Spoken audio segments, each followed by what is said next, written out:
ဒီတစ်ခါတော့ကျွန်တော် Ghibli Museum ကိုရောက်နေပါတယ်ဒီနေရာက Studio Ghibli ရဲ့မော်ဆန်တဲ့ဇာတ်လမ်းတွေဇာတ်ကောင်တွေနဲ့ပြည့်နေတဲ့နေရာတစ်ခုပါဘယ်လိုအံ့ဩစရာတွေကိုတွေ့မြင်ရမလဲဆိုတာအတူတူဝင်ကြည့်ကြရအောင် Ghibli Museum ကိုလာမယ်ဆိုရင်ကြိုတင်လက်မှတ်ဝယ်ဖို့အရေးကြီးပါတယ်ဒီပြတိုက်ထဲမှာဓာတ်ပုံရိုက်ခွင့်မရှိဘူးဆိုတော့မျှဝေမပြနိုင်တော့စိတ်မကောင်းဘူးဆိုပေမဲ့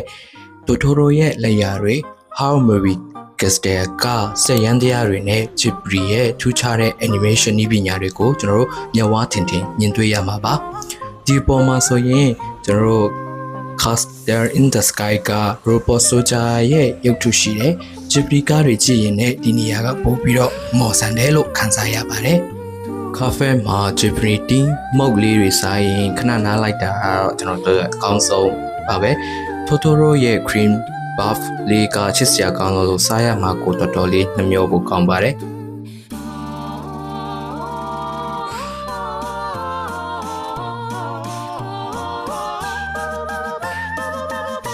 ဒီနေရာမှာပဲကြည့်လို့ရတဲ့ရုပ်ရှင်စီစဉ်တွေလည်းပါတာကြောင့်ရုပ်ရှင်လက်မှတ်တွေကိုလည်းတေချာသိမ်းထားဖို့မမေ့ပါနဲ့ခင်ဗျအနုပညာရှင်တယောက်ရဲ့အိမ်မက်နဲ့စိတ်ကူးတွေကိုအတွင်းသက်သွင်းထားသလိုမီယာဆာကီရဲ့လက်ရာတွေကိုနီနီကကခန်းစားခွေရတဲ့အတွက်တကယ်ကိုကျေးဇူးတင်မိပါတယ်တကယ်လို့ကိုက anime fan Ghibli ရဲ့ fan ဆိုရင်တော့ဒီနေရာကိုအရောက်လာခဲ့ဖို့ကျွန်တော်ဖိတ်ခေါ်ပါတယ်ခင်ဗျတကယ်လို့မလာမိရင်ကိုနောင်တအကြီးကြီးရမှာလို့ကျွန်တော်ထင်ပါတယ်ဆိုတော့ကျွန်တော်တို့နောက် vlog မှာပြန်တွေ့ကြမယ် bye bye